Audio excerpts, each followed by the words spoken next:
베들레헴의 우물물과 다윗의 갈망과 세 용사. 예, 요한계시록 인사이드가 결국 나왔습니다. 더 일찍 나왔습니다. 감사합니다. 구매 안내입니다. 11장까지 있고요. 39 챕터로 이루어졌어요. 각 주제별로 이루어졌습니다. 일반 이런 계시록 주에서는 1장 1절, 2절, 3, 4절 뭐 이렇게 절별로 했는데 그래서 전체 내용별로 39 챕터로 이루어졌고요. 1040쪽입니다. 목회자와 성도를 필독서입니다. 염려하지 말고 계세요. 다 이해할 수 있도록 했습니다. 성경의 완성이고요.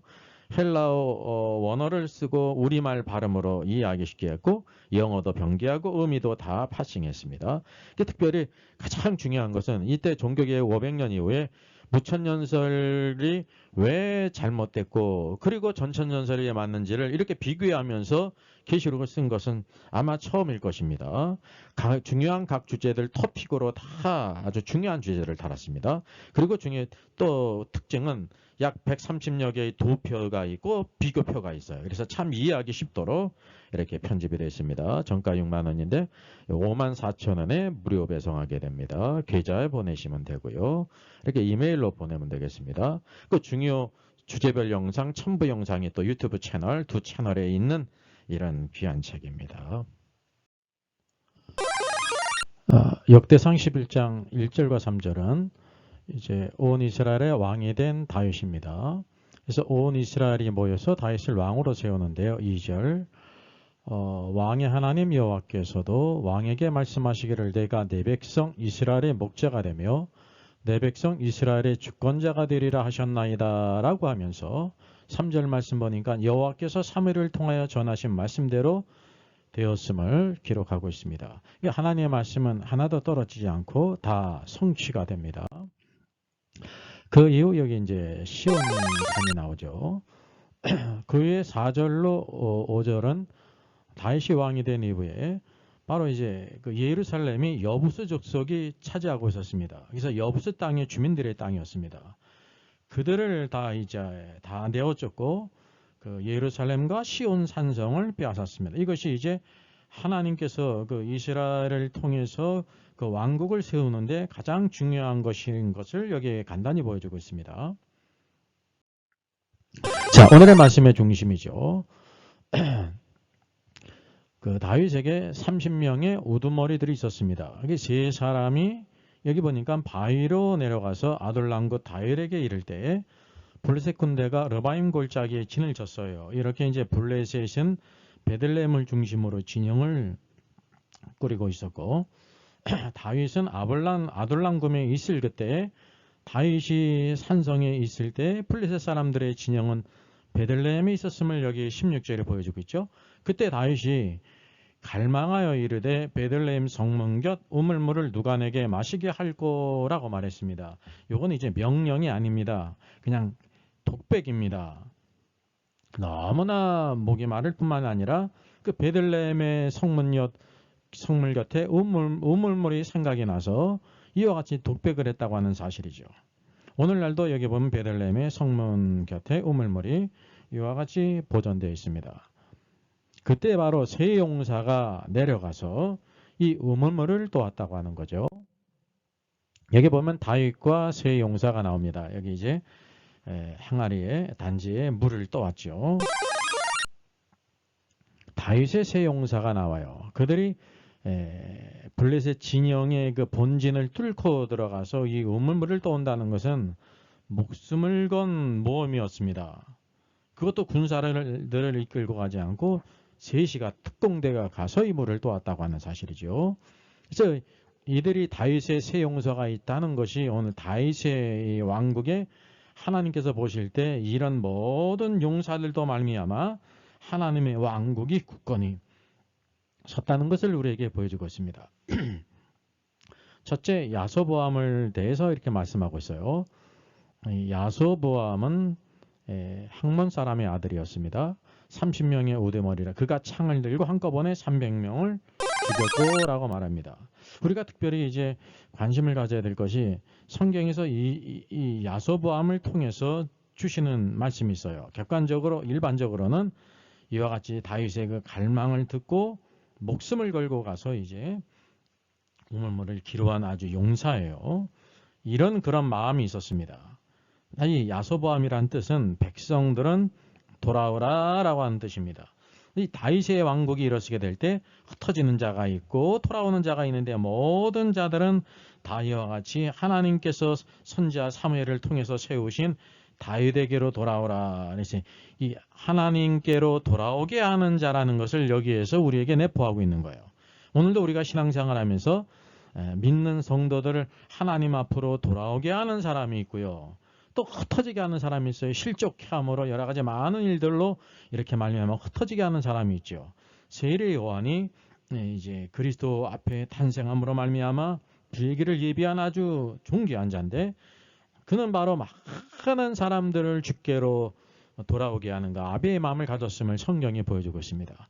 이 야소보암은 바로 그런 사람이었습니다. 이게 첫 번째였죠.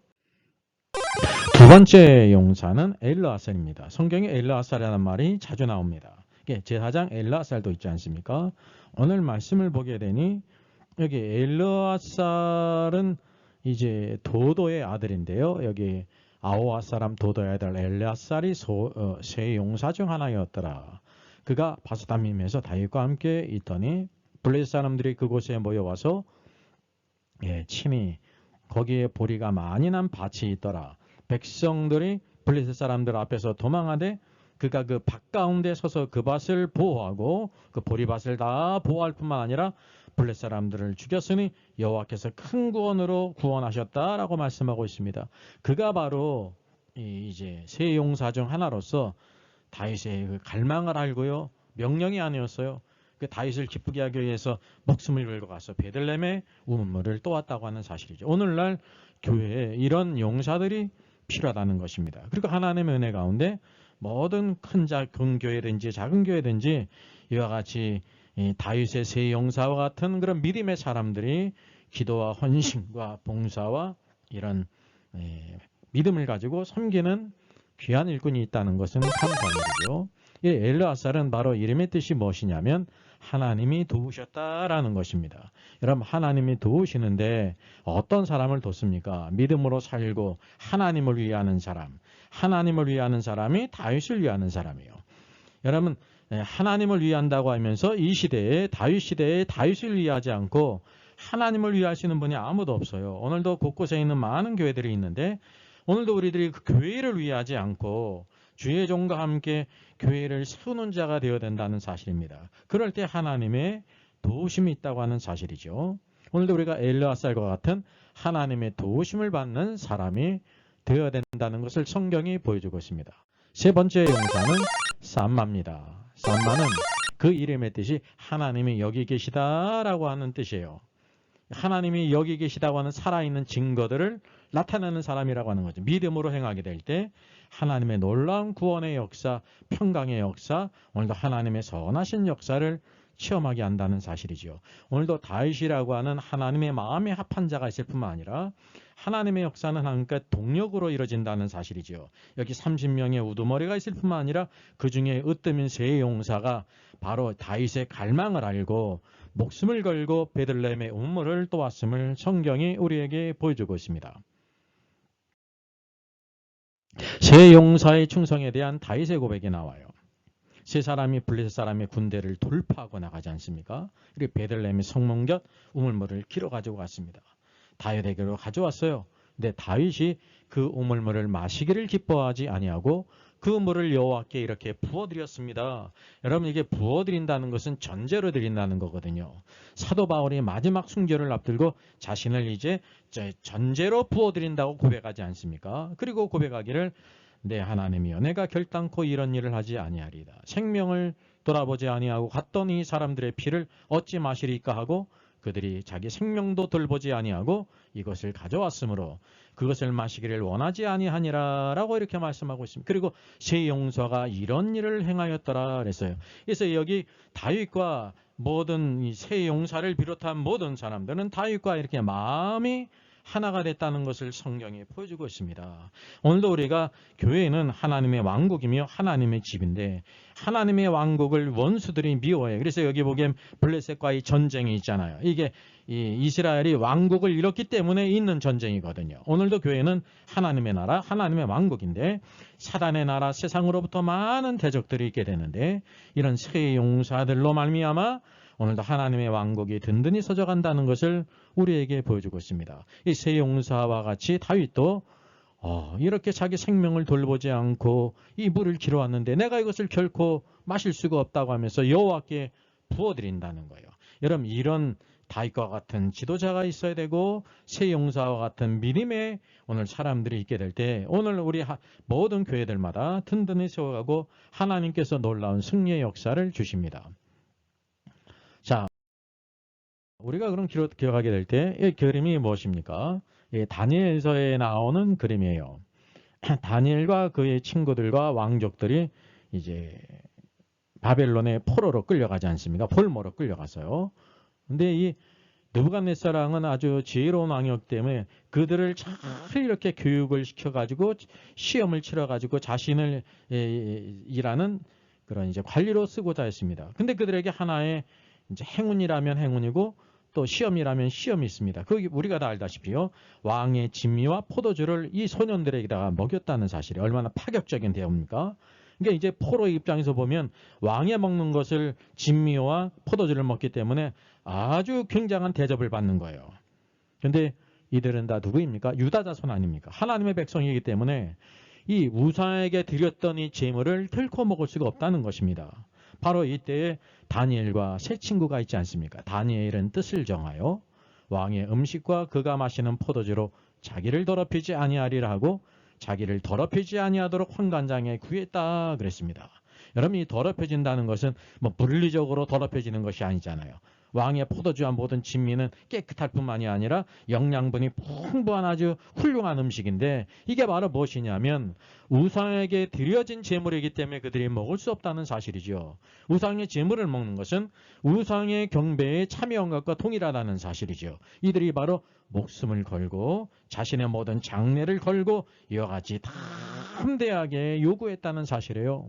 그래서 하나님이 다니엘로 환관장에게 은혜와 긍휼을 얻게 하셨습니다. 이게 왕의 명령이기 때문에 환관장이 바꿀 수 없는 문제였어요. 그게 지혜가 있지 않습니까? 열흘간 시험해 보소서. 만약에 우리 얼굴이 왕의 진미와 포도주를 먹는 소년들보다 못한다고 하면 당신 말대로 하겠지만 그렇지 않으면 아무 상관이 없지 않습니까? 이게 시험하는 놀라운 믿음이 있었습니다. 근데 그들보다 더 얼굴이 더 윤택했다는 사실이지요. 이게 여러분 진리예요. 여기 7절 말씀 보니 17절 말씀에 하나님이 이 네 소년에게 학문을 주시고 모든 서적을 깨닫게 하시고 지혜를 주셨으니 다니엘은 또 모든 환상과 꿈을 깨달아 알더라 라고 하나님의 덧붙여진 큰 은혜가 있죠. 우리가 알다시피 왕 앞에서 시험을 보게 될 때 이 많은 유다 소년들 가운데 누구만이 시험에 합격했냐면 다니엘과 이 세 친구만이 합격하게 됐어요. 그의 장래가 열렸어요.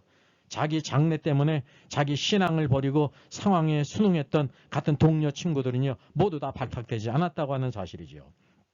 우리는 여기서 아주 기본적인 것을 보게 돼요. 여러분 이것은 아주 깊은 그런 성경의 진리가 아니거든요. 기본적인 하나님의 그 뜻, 십계명에 나타나는 거예요. 그 시대에 오늘날도 마찬가지죠. 예수 그리스도를 구세주로 믿는 모든 신자라고 하면 십계명을 모르는 사람이 없지 않습니까? 이 십계명은요. 구원받은 하나님의 백성이 기본적으로 하나님의 뜻이 무엇인지 더 높이 말한다고 하면 하나님의 갈망이 무엇인지 이 땅에서 어떠한 법을 지키며 살아야 될지를 우리에게 보여주고 있는 법입니다. 십계명은 바로 하나님의 백성들이 어떻게 살아야 될지를 아주 많지도 않잖아요. 일단 10개의 법을 우리에게 주신 거예요. 십계명은 이렇게 폐해진 것이 아닙니다. 예수님께서 산상순에서 마태복음 5장, 6장, 7장을 보게 되면 십계명을 언급하시죠. 옛사람에게 말한 바 이러이러하다는 것을 너희가 들었으나 십계명에는 간음하지 말라 하는 것을 너희가 들었으나 나는 너희에게 말하니 하면서 무엇이 바로 간음죄냐면 여자를 보고 음욕을 품은 것도 간음죄라고 말씀하세요. 십계명이 아주 높여졌다는 것을 우리가 보게 된다는 사실이죠.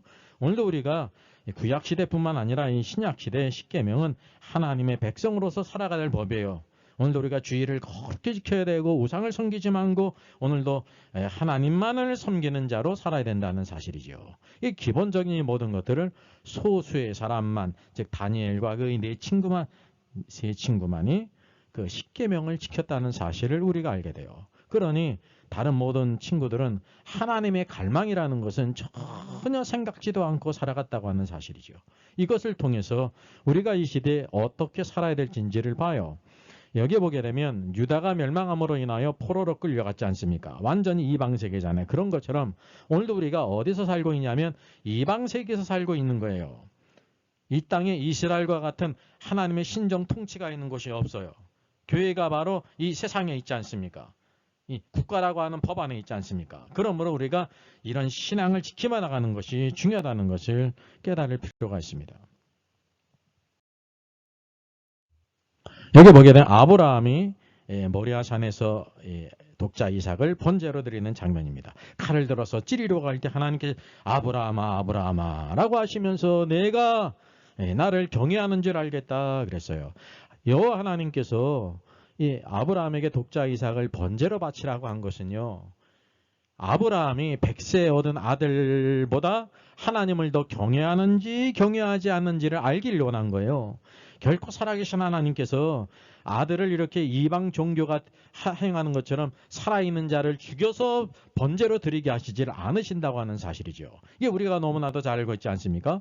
이런 아브라함과 이삭의 모든 기사는 실제로 있었던 얘기입니다. 근데 이것이 왜 성경에 기록되냐 하면 성경은 모두 그리스도를 우리에게 보여주고 있는 거거든요. 이게 번제로 죽기까지 순종한 이삭을 봐요.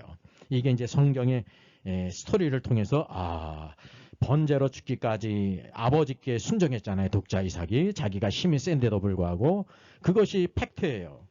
이것을 통해서 뭘 보여주고 있냐면 십자가에 죽기까지 순종하신 독생자 예수 그리스도의 순종을 우리에게 보여주고 있는 것입니다. 이것을 통해서 우리는 예수 그리스도의 예표라는 것을 알지 않습니까? 성경은 바로 이런 책이에요.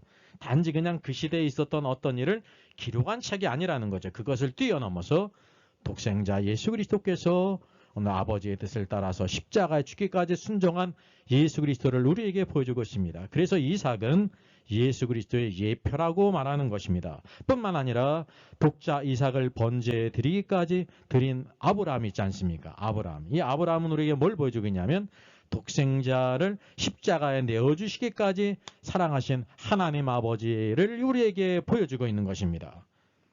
그래서 아브라함에게 독자 이삭을 바치려고 하면서 이제 사흘 길을 가지 않습니까? 사흘 길을 가면서요, 이 아버지와 이 아브라함과 이삭은 어떤 대화도 없어요.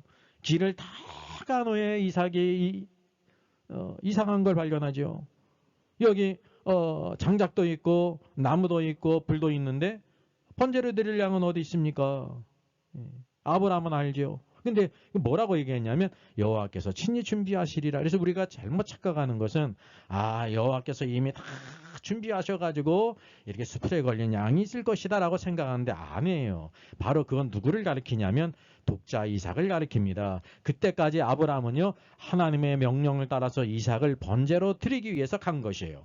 여호와 하나님께서 근데 이미 그 양을 준비하셨죠. 그래서 이 놀라운 말씀은 예수 그리스도와 그 독생자를 우리에게 아끼지 않고 내어주신 하나님 아버지를 보여주고 있다는 사실입니다. 이것을 우리가 알아야 성경의 메시지를 보는 것입니다. 단지 성경의 스토리만 알지 말고 스토리를 알 뿐만 아니라 그 이야기에 숨겨진 예수 그리스도를 우리가 읽을 수 있어야 된다는 사실이에요.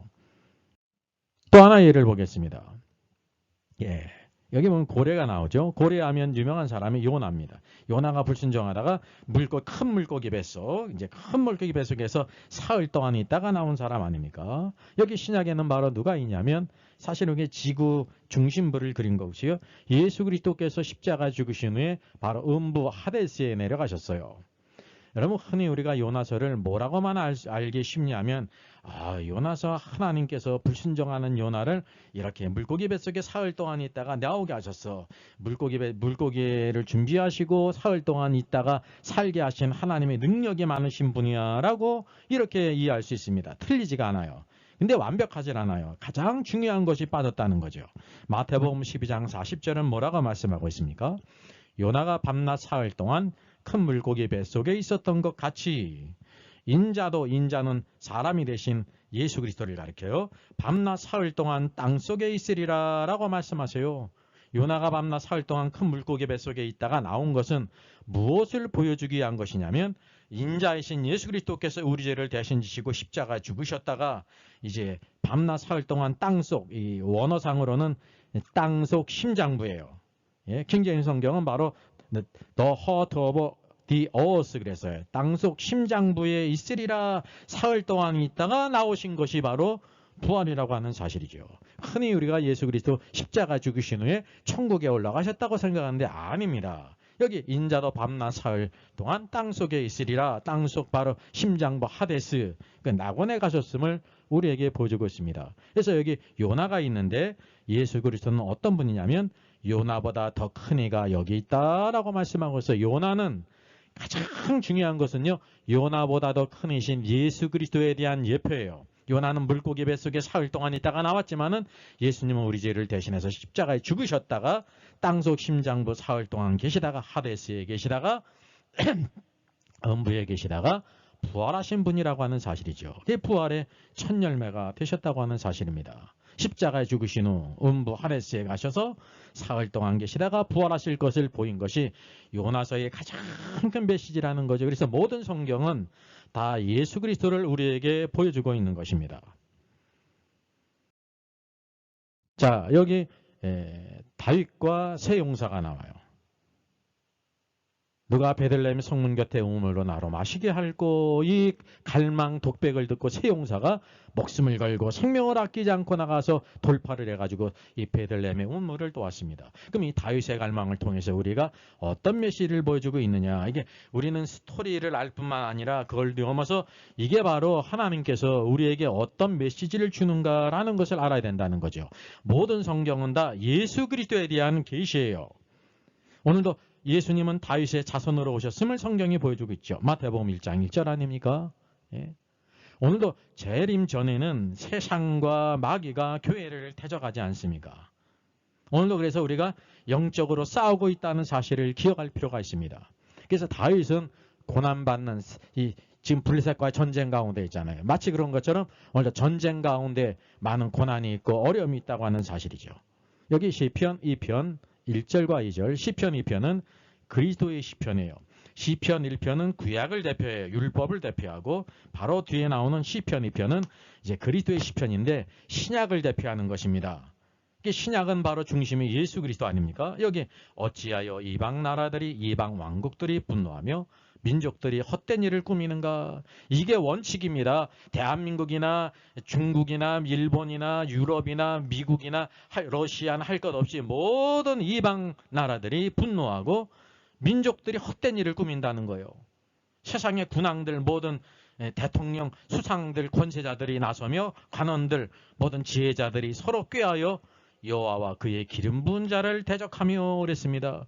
여호와와 기름 부음 받은 자 그리스도를 대적한다고 하는 사실입니다. 오늘날 모든 국가에서 차별금지법을 제정하는 것은 바로 하나님을 대적하는 것이고 그리스도를 대적하는 것이고 교회를 대적하는 거 아닙니까? 이 나라도 민주당은 계속해서 차별금지법을 정의당과 함께 상정하고 있지 않습니까? 오늘도 이 앞서서 싸우는 교회 지도자들이 있고 그 의식이 있는 사람들로 말미암아서 오늘 저지되고 있다고 하는 사실이죠. 이것이 세상의 모든 형편이라는 사실입니다.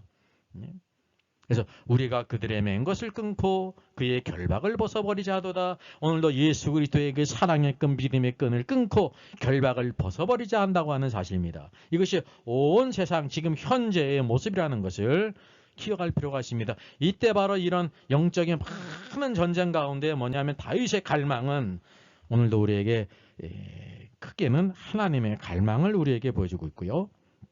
작게는 그리스도의 갈망을 보여주고 있는 거예요.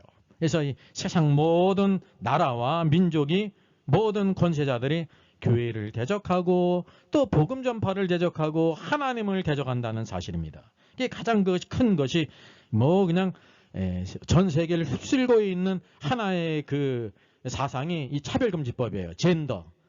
하나님이 창조의 법칙 가운데 남자 여자를 만들었는데 남자 여자가 없다는 거죠. 제3의 성이 있다는 거죠. 그리고 스스로 남자가 나를 여성이라고 하면 여성 대우를 해야 되고, 여자는 여자인데 수술도 안 하고 여자인데 나를 남성이라고 인식하면 남자라고 이제 이렇게 대우를 해줘야 된다. 그거를 만약에 이 일을 달면은 이렇게 제재를 가하는, 이미 유럽과 미국은 그것이 통과되지 않았습니까? 대만도 통과되지 않았습니까? 오늘도 우리나라가 하나님의 말씀을 붙든다고 하면 믿는 교회 신자들이 이런 하나님을 대적하는 법들을 미워하고 지혜롭게 잘 막, 왜냐하면 이건 사회를 파괴하는 법이거든요. 오늘도 그래서 이 다윗의 갈망, 그리스도의 갈망이 무엇인지를 아는 사람이 되어야 된다는 것입니다. 그래서 예수 그리스도의 갈망을 알고 오늘도 그리스도를 기쁘게 하여 새 용사와 같이 섬기는 믿음의 사람들이 필요해요. 오늘도 저와 여러분이 예수 그리스도의 갈망을 알아서 오늘도 교회가 든든히 서져가고 복음을 전파하고 또 이 세상에서, 세상은 그리스도를 대적하고 하나님의 법을 대적하는 법들을 만들려고 하는데, 그래서 오늘 주권자로서 이것을 잘 막고, 그것이 바로 교회를 세울 뿐만 아니라 이 나라가 축복을 받고 이 오늘도 온 가정이 건전한 가운데 하나님의 축복 가운데 있는 길이거든요. 예수 그리스도의 갈망을 아는 사람, 오늘도 하나님의 말씀은 하나님의 마음을 알게 하시고 예수 그리스도의 갈망과 소원을 알게 하셔요. 그래서 새 용사와 같이 오늘도 예수 그리스도와 교회를 위해서 새 용사로서 쓰임받는 우리들이 할 줄 믿습니다.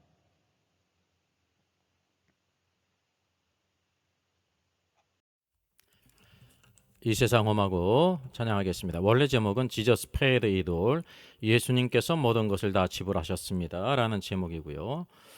가사 원문 가사에는 뭐가 있냐면 I hear the Savior say, 구세주께서 내게 이렇게 말씀하셨습니다 라는 가사입니다. 쉽게 얘기하면 오늘 여기 나와 있는 모든 가사가 예수님께서, 구세주께서 이렇게 말씀하셨습니다 라는 가사로 시작되어집니다.